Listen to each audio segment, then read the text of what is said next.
اے کملی میں لپٹنے والے، رات کو قیام کیا کرو مگر تھوڑی سی رات، یعنی نصف رات یا اس سے کچھ کم قیام کرو یا کچھ زیادہ،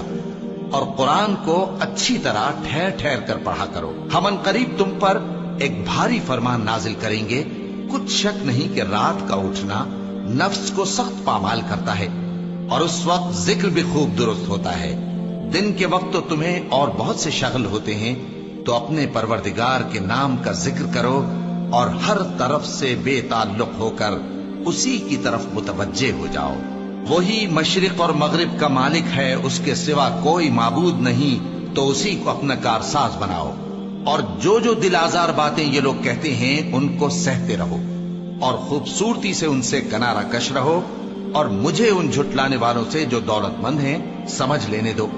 اور ان کو تھوڑی سی مہلت دے دو۔ کچھ شک نہیں کہ ہمارے پاس بیڑیاں ہیں اور بڑی زبردست آگ ہے،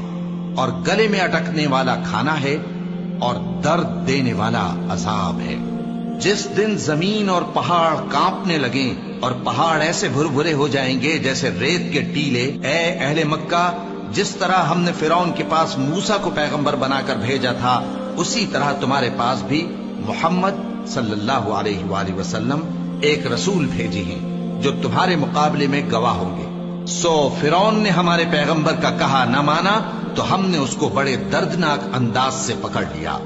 اگر تم بھی ان پیغمبر کو نہ مانو گے تو اس دن سے کس طرح بچو گے جو بچوں کو بوڑھا کر دے گا، جس سے آسمان پھٹ جائے گا۔ یہ اس کا وعدہ پورا ہو کر رہے گا۔ یہ قرآن تو نصیحت ہے، سو جو چاہے اپنے پروردگار تک پہنچنے کا راستہ اختیار کر لے۔ تمہارا پروردگار خوب جانتا ہے کہ تم اور تمہارے ساتھ کے لوگ کبھی 2/3 رات کے قریب اور کبھی آدھی رات اور کبھی تہائی رات قیام کیا کرتے ہو، اور اللہ رات اور دن کا اندازہ رکھتا ہے۔ اس نے معلوم کیا کہ تم اس کو نبھا نہ سکو گے، تو اس نے تم پر مہربانی کی،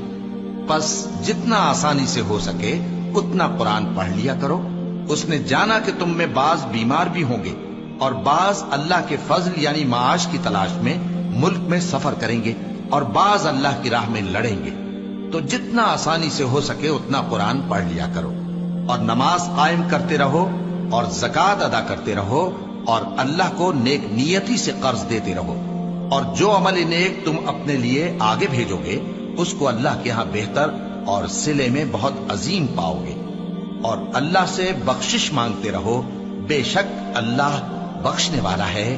مہربان ہے۔